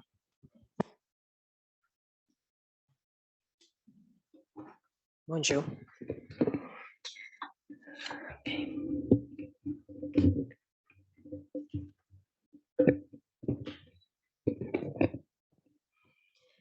Okay. Slogans elettorali ir-retorika f'politika f'Malta. Is-slogans elettorali spiss jintużaw bħala forma ta' retorika sabiex iwasslu messaġġ jew jipperswadu li l-elettorat jappoġġja kandidat, partit jew ideoloġija politika partikolari. Dawn ġeneralment ikunu frażijiet osra u tal-widna li wieħed faċli jiftakarhom u jirrepetihom. U għaldaqstant huma għodda qawwija biex wieħed jikkomunika messaġġ jew jimmobilizza l-appoġġ. Eżempji ta' dan slogans li jintużaw matul kampanji elettorali nazzjonali inkludu ġid, fiduċja, direzzjoni tal-Partit Nazzjonalista fl-elezzjonijiet tal-1998 u il-futur aħjar l-ewwel int tal-Partit Laburista fil-2003. Slogan ikollu kwalitajiet li tiftakru faċilment, ikun qasir u jappella l-udjenza li għalija jkun maħsub. Is-slogans jew il-catchphrases huma ftit jew wiss l-uniku mod li bih iċ-ċittadini jistgħu jesprimu fehmiet tagħhom personalment u ripetutament favur jew kontra kandidat jew proposta partikolari. Is-slogans jinkoraġixxu l-interess u l-parteċipazzjoni fis-sistema politika imma ma jrawmux għarfien profond dwar kwistjonijiet pubbliċi. Il-faxxinu ta' slogan minn perspettiva retorika ma jiddeterminax is-suċċess tiegħu mal-pubbliku. Jista' jintuża bħala hashtags fil-medja soċjali jew jitkantaw fir-rallies. L-importanza ta' slogans elettorali tinsab fil-ħila li għandhom li jkomunikaw idejat u proposti politiċi komplessi b'mod sempliċi, memorabbli u attrajenti. Is-slogans jippermettu lil partiti u lil kandidati politiċi li jolqtu attenzjoni tal-votanti, jolħu rabtiet emozjali magħhom u jipperswadihom jappoġġjaw il-kandidatura tagħhom. Hemm diversi tipi ta' slogans elettorali nazzjonali li jintużaw f'Malta f'kuntesti differenti. Jkunu bażati fuq kwistjoni, pereżempju xogħol, ġustizzja u libertà is-sissin għall-ġejjieni f'1987. Jista' jkunu inklusivi, pereżempju solidarjetà dejjem kullimkien f'1992. Jista' jkunu speċifiċi għal partit biex Malta tikber fl-Ewropa f'2003 jew li jesprimu aspirazzjoni bħal Malta tagħna lkoll 2013. X'inhu l-kuntest storiku ta' slogans elettorali? Il-kuntest storiku ta' slogans elettorali f'Malta jirrifletti l-evoluzzjoni ta' xenarju politiku u soċjali ta' dawn il-gżejjer minn kolonializmu għal nazzjonaliżmu għal demokrazija moderna. Waqt li l-lingwa u l-messaġġ ta' slogans elettorali jinbidlu tul iż-żmien, l-importanza tagħhom fit-tiswit tal-opinjoni pubblika għadha qawwija daqs qabel. Is-slogans elettorali nazzjonali f'Malta evolvew sabiex jaddattaw ruhom għal tibdil fix-xena politika u tal-medja. Saru dejjem aktar sofistikati u konxi tal-medja, b'mod li jikkoperaw il-medja soċjali u kampanji multimedjali sabiex jixxerdu is-slogans tagħhom u jilħu udjenza wiesa'. Fil-waqt li l-slogans ma jistgħux jieħdu post il-proposti politiċi tas-sustanza u l-governanza effettiva jibqgħu għodda essenzjali f'idejn il-partiti u l-kandidati politiċi sabiex joqtu lill-votanti. Sabiex jiġi analizzat l-użu tal-slogans elettorali fir-retorika politika nindew b'qafas ta' analisi retorika. Dan il-qafas jenfasizza l-modi li bihom atturi politiċi nqdew bil-lingwa sabiex jipperswadu u jinfluwenzaw l-udjenzi tagħhom u nkisbu għarfien aktar profond tal-mod kif is-slogans elettorali jintużaw sabiex jisawru l-opinjoni pubblika u jimmobilizzaw il-votanti. X'inhuma l-qofol tal-messaġġ jew tat-tema ta' slogan elettorali nazzjonali? X'emozzjonijiet jew valuri huma maħsub biex iqanqal fl-udjenza? X'suppożizzjonijiet jew argumenti impliċiti hemm fih? Is-slogan kif jinfilsa ruħu fil-kuntest wiesa' ta' diskors politiku? Ir-retorika fl-użu ta' slogans politiċi tinsab fil-ħila tagħhom li jappellaw għall emozzjonijiet u l-valuri tal-udjenza. Spiss inqdew bil-lingwaġġ sempliċi u dirett, mimli kliem qawwi u evokattiv li joħloq reazzjoni emozjoni fis-semmija. Ngħidu aħna Malta tagħna l-koll, slogan elettorali użat mill-Partit Laburista fil-2013. Kien slogan politiku retorikament effettiv li nqeda bl-emozzjonijiet tan-nies u bix-xewqa tagħhom għal ġejjieni aħjar. Il-frażi tissuġġerixxi li Malta hija tal-Maltin u li huma għandhom is-seta li jsawru l-futur tagħha. Hija maħsuba biex jitqanqal sens ta' patriotiżmu u unità fost il-elettorat, bl-enfasi li kulħadd għandu semu fis-suċċess tal-pajjiż. Il-messaġġ kien effettiv għax kellu l-ħila jagħmel kapital minn nuqqas ta' sodisfazzjon bl-status quo fost il-poplu Malti u preżenta il-partit bħala moviment ta' bidla u tal-progress. Is-slogans politiċi jista' jkunu wkoll perważivi. Pereżempju, it-teknika persważiva uża fis-slogan biex Malta tikber fl-Ewropa li jinqeda fih il-Partit Nazzjonalista matul l-elezzjoni ġenerali fl-2003 hija l-appell għal valuri tal-progress, tat-tkabbir u tal-prosperità. Is-slogan jissuġġerixxi li bħala parti mill-Unjoni Ewropea Malta tikber u tistana u li l-Partit Nazzjonalista huwa l-aħjar għażla sabiex jiżgura li dan iseħħ. Min perspettiva retorika, is-slogan huwa sejħa għall-azzjoni li tappella għal sentimenti patriotiċi u nazzjonalistiċi tal-Maltin. Jippreżenta lil Malta bħala pajjiż li għandu il-potenzjal li jikber u jirnexxi fil-dan l-Unjoni Ewropea. U jissuġġerixxi li s-subija fil-Unjoni Ewropea hija kruċjali għall prosperità ta' Malta fil-ġejjieni. Il-Partit Nazzjonalista suġġerixxa li l-Unjoni Ewropea hija sieħba importanti fil-progress ta' Malta. Min barra l-appell emozjonali tagħhom, is-slogans politiċi jistgħu jservu wkoll biex jinkwadraw id-dibattitu madwar kwistjoni partikolari. Ngħidu aħna is-slogan iċ-ċittadin l-ewwel viżjoni għal Malta moderna, użat fil-kampanja elettorali tal-Partit Laburista f'1996, inkwadra id-dibattitu madwar l-elettorat billi enfasizza l-importanza taċ-ċittadin bħala partit konċernata ewlenija fil-proċess politiku. Meta slogans elettorali jkunu midmuma minn messaġġi sinifikattivi u persważivi li jinqalqu l-udjenza għabbażi tal-emozzjoni, tar-raġuni u tal-kredibilità, dawn iċaqalqu l-udjenza tagħhom għall-azzjoni u jaġnu l-mentalità ta' dawn li adottawhom. Pereżempju, solidarità dejjem kullimkien tal-Partit Nazzjonalista elezzjonijiet tal-1992.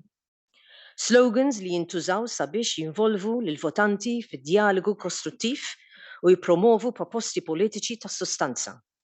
Jistgħu jgħinu biex jitejbu l-kwalità ta' diskors politiku u biex jikoraġixxu l-impenn ċiviku. X'inhuma l-implikazzjonijiet ta' slogans elettorali għal demokrazija u diskors politiku? Il-kampanja elettorali tal-Partit Nazzjonalista fil-1987 kienet tiffoka fuq xogħol, ġustizzja u libertà is-sistin tal-ġejjieni. Kienet kampanja li kellha impatt sinifikanti fuq il-votanti f'Malta.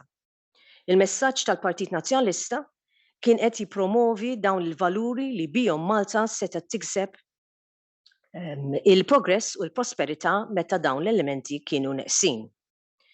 Il-kampanja elettorali tal-Partit Laburista 2017 l-aqwa żmien ifokat fuq il-kisbiet li kienu saru matul l-ewwel terminu u fuq il-pjanijiet imħejjija. Il-kampanja kellha viżibilità għolja, materjal pubblicittarju u bl-użu effettiv tal-midja soċjali sabiex tasal għand il-votanti u tippromovi l-messaġġ tagħha.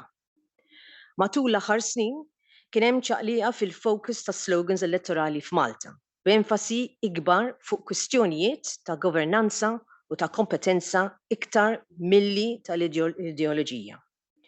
Waqt li fil-passat intużaw slogans ideoloġiċi sabiex jażlu partit politiku minn ieħor għabbażi tal-valuri u tat-twemmin bħal valuri sodi viżjoni moderna tal-Partit Laburista f'1998 jew iva kollox possibbli tal-Partit Nazzjonalista f'2008, elezzjonijiet aktar reċenti, il-fokus kien fuq kemm il-Partit Laburista jitemm dan li wieħed u jikseb riżultati tanġibbli għal pajjiż. Is-slogans elettorali ta' żewġ partiti ewlenin fl-elezzjonijiet nazzjonali ta' 2022 miegħek għal Malta tal-Partit Nazzjonalista u Malta flimkien tal-Partit Laburista jinkonverġu. Iż-żewġ slogans jappellaw għan nazzjonaliżmu moderat iktar milli għal valuri ideoloġiċi.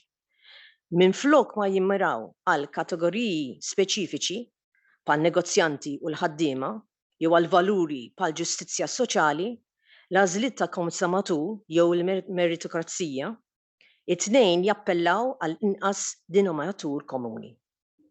Is-slogan elettorali tal-Partit Laburista Malta flimkien tal-2022 jintefa' jekk tqabbel mal-aqwa żmien fil-2017 u Malta tagħna lkoll fil-2013.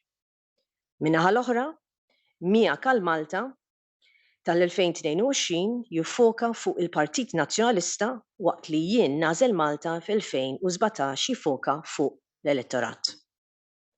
Fl-aħħar nett, is-slogans elettorali ġeneralment huma ta' natura ġenerika u idealistika. Jintużaw bħala soundbites fuq il-medja.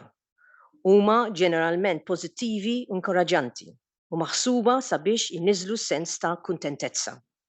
Is-slogans huma kunċetti idealistiċi li jmorru lil hinn minn linja tal-partit. Huwa marbuta mal-kuntest u ma' ċirkustanzi politiċi, soċjali u ekonomiċi ta' żmienhom. Madankollu, is-slogans għandhom il-limitazzjonijiet tagħhom bħal ngħidu aħna li jissimplifikaw iżjed kwistjonijiet ta' politiċi komplessi u li jġibu l-firda.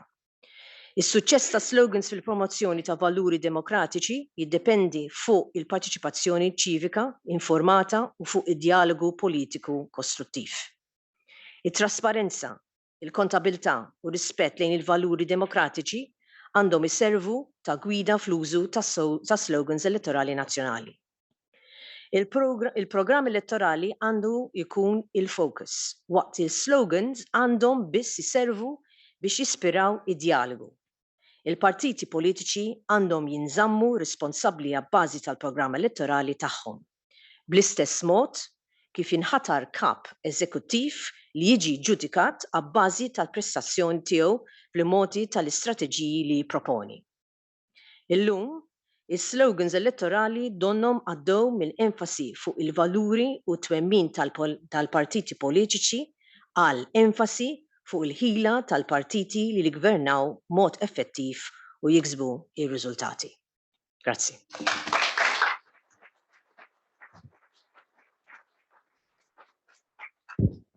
Grazzi lil Dr. Take u grazzi lil kelliema kollha tal-interventi interessanti tagħhom u tal-li żammew mal-kwarta li kellhom allokata.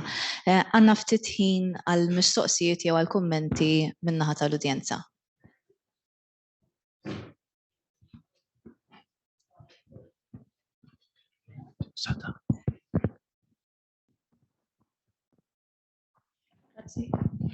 Grazzi ħafna, kien panel interessanti ħafna. Għandi mistoqsija għal Andre. Grazzi ħafna tad-diskors, xtaqt insaqsik ftit iktar biex talabora ftit fuq il-lenti teoretika u empirika li użajt biex toħroġ din l-analiżi llum. Speċjalment għaliex ukoll nistgħu naraw kif id-diskorsi politiċi joħorġu mill-kuntest illi fih ikunu qegħdin jitħarġu. So isu kultant minħabba fekt tara din il-kontradizzjoni wkoll fid-diskors fejn isu minn banda trid timxi lil u qed tikkritika l-eġemonija biex niftehmu jew inkella dak li qed tara inti bħala eġemoniku jew inkella bħala struggle u fl-istess ħin qed tuża l-istess diskors biex inti isek tinforma lilek innifsek u lil dak li qed tipprova tikkonvinċi. Grazzi. Ekku, nasib fil-diskorsi kif semmejta pint, hemm dawn iż-żewġ elementi. Minn banda hemm l-element fej biex ngħidu hekk dawk l-affarijiet li kienu meqjusin bħala l-parent tas-soċjetà dak iż-żmien qed jipprova ikissirhom jew għall-inqas iħotthom bil-mod il-mod. Imbagħad hemm l-element li qed jipprova jibni. Ġifieri dan huwa element, il-kuntest huwa kollox ovvjament kif semmejta pint. Il-kuntest huwa kuntest partikolari ħafna, il-kuntest wieħed jifhem ukoll id-diskors kieku dak id-diskors li saru kollha isiru llum ma kienx ikun aċċettat għax anki imma l-ħsieb huwa kif għattejpint li jħodd xi ħaġa li kienet hemm għal sekli sħaħ li kienet hemm li kienet infilzat fis-soċjetà li kienet taffettwa kull parti tas-soċjetà u kull parti tal-ħajja ta' kuljum. U allura il-sfida doppja li kellu kienet li jipprova ikisser da jew jipprova iħottu biex jibni xi ħaġa ġdida. Issa, ovvjament, id-diffikultà hemmhekk hija li għandek sfida kbira qudiemek. Rigward bħala sorsi u bħala materjal, Malta għandna problema ħafna li essenzjalment il-materjal, is-sorsi li għandna huma kollha kemm huma frammentati. Ġifieri din hija waħda mill-isfida naħseb għal kull min jagħmel riċerka politika hija li għandna sorsi huma frammentati, ġifieri id-diskorsi mhumiex miġburin kollha, il-kitba mhumiex miġbura kollha. Kien jikteb ukoll, kien jagħmel ħabta jikteb ukoll b'nom diplom biex issibhom. Dik hija waħda minn dak l-isfidi, allura anki l-mod kif wieħed iħares lejn dawn id-diskorsi dejjem ħadd tkun flawed sa ċertu punt. Ma nafx hekk.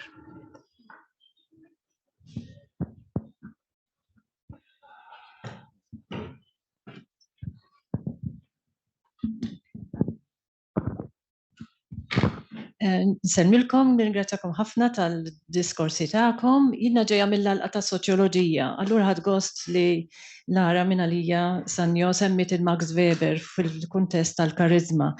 Però nixtieq inżid punt żgħir għaliex fil-kwalità tal-karizma Max Weber jagħmel studju sħiħ u jorbot dak il-kwalità mal-forum differenti ta' awtorità u jgħid li l-awtorità tista' tkun jew forma tradizzjonali, ġifieri li tindirett dik l-awtorità jew inkella waħda razzjonali. Ġifieri mhuwiex biss il-kwalità tal-bniedem kemm hu kapaċi jkun karizmatiku li tot.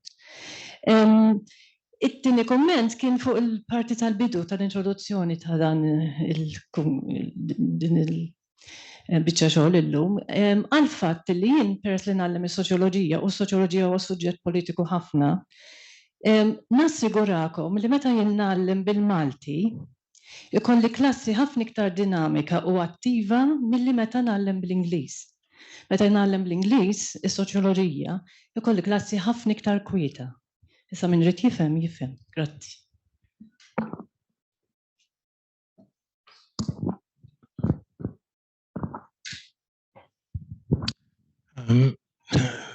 Proset il-kellima kollha, nixtieq nieqaf fuq punt partikolari. Fil-każ ta' Dom Mintoff, Dommintu fuq il-prodott ta' żmienu u diri xorob minn kitbiet li ara fuqhom qed nitkellmu fuq persuna li kien jaqra blama. Hemm studji jew m'hemmx dwar daw l-influenzi barranin fuq il-kliem li jażelu, id-diskorsi tiegħu li jridu wkoll nagħmlu differenza bej il-miktub u il-mitkellem. Mintof kien kapaċi kif kelma jibdilha s-sens tagħha bil-mod kif jgħidha. Però inkwantu għas-sorsi lejjun, jiena naħseb kulħadd jiftakar referenza partikolari li kien jagħmel għall-Ewropa ta' Kajjin. Ta' Kajjin u ta' Abel, it-tnejn. Idea li żgur li Mintof iltaqa' magħha faktwell ta' Albert Camus. Oħra fuq ismu ir-referenza għan Nazzarenu illi semma s-sur da Battista. Kliem milli jiena iltqajt miegħu fl-Axxut, speċjalment dik l-idea tal-mea culpa biex wieħed ikun jista' jattakka aħjar il-ħadd ieħor, dika qiegħda hemmhekk u ssiba f'diversi kitbiet oħra illi naħseb illi wasal iż-żmien illi wieħed jara x'kienu lejjun li xorob minnhom Dom Mintof. Grazzi.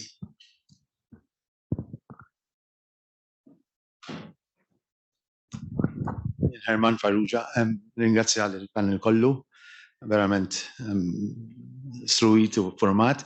Sempliċement nistaqt nikkjarifika punti fuq il-slogans elettorali.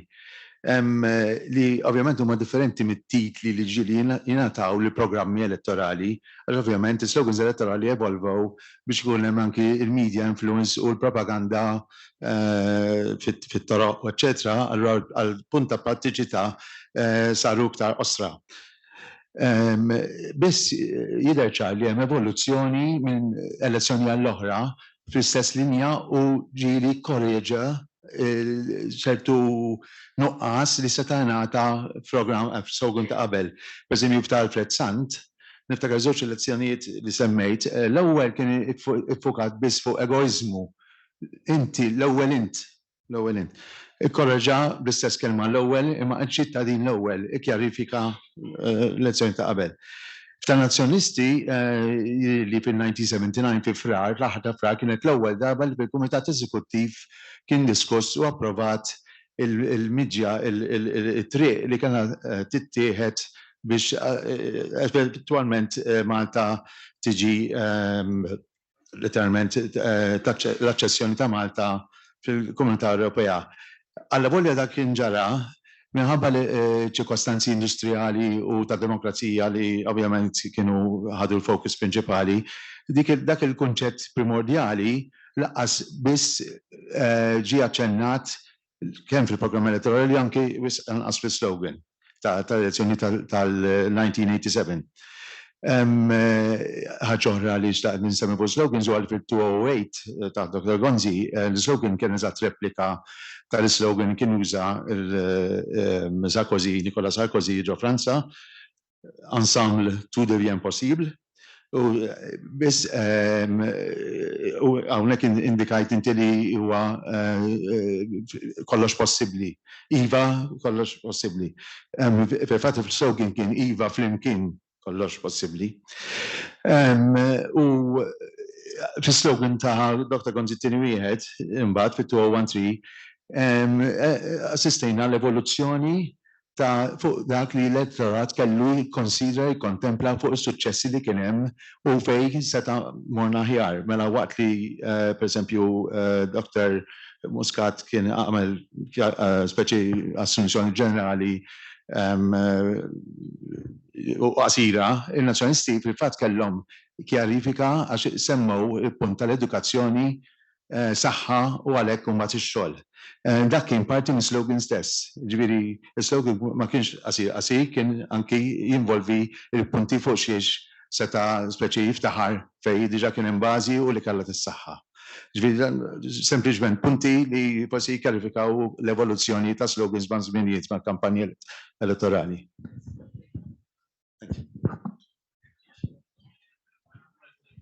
Mela, fadal ħin għall-aħħar mistoqsija jew kumment.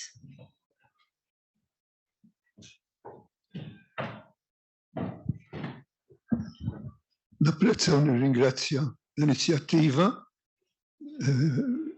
għandha valur qawwi ħafna. Kumment fuq iż-żerrija, il-kelma u l-ħsieb. Nibda bil-ħsieb.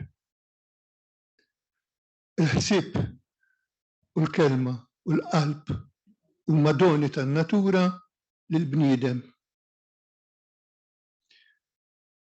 L-oratorija għandha l-iskop li tipperswadi li tmiss il-moħħ ta' dak li jkun. Hemm il-periklu li meta niġu flimkien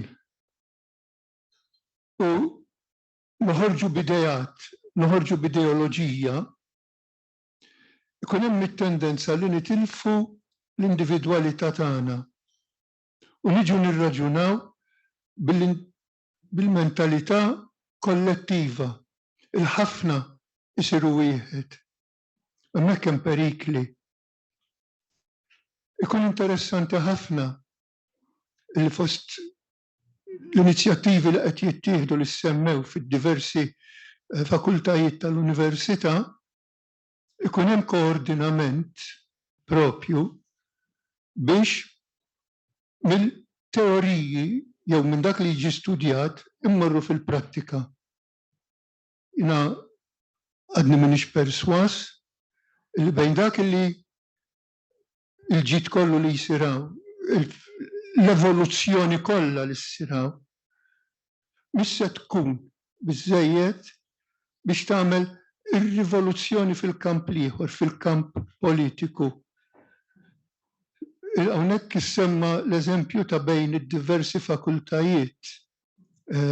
Dak jiġu kelma l-ieħor juża l-oħra, l-ieħor iħoddu, wieħed jaħseb li għandu patrimonju, l-ieħor jaħseb li għandu dik. Dan li qed jiġri hawnhekk jiġri ħafna għar fil-kamp politiku. Allura rridu l-idealiżmu niżlu bih fir-realtà.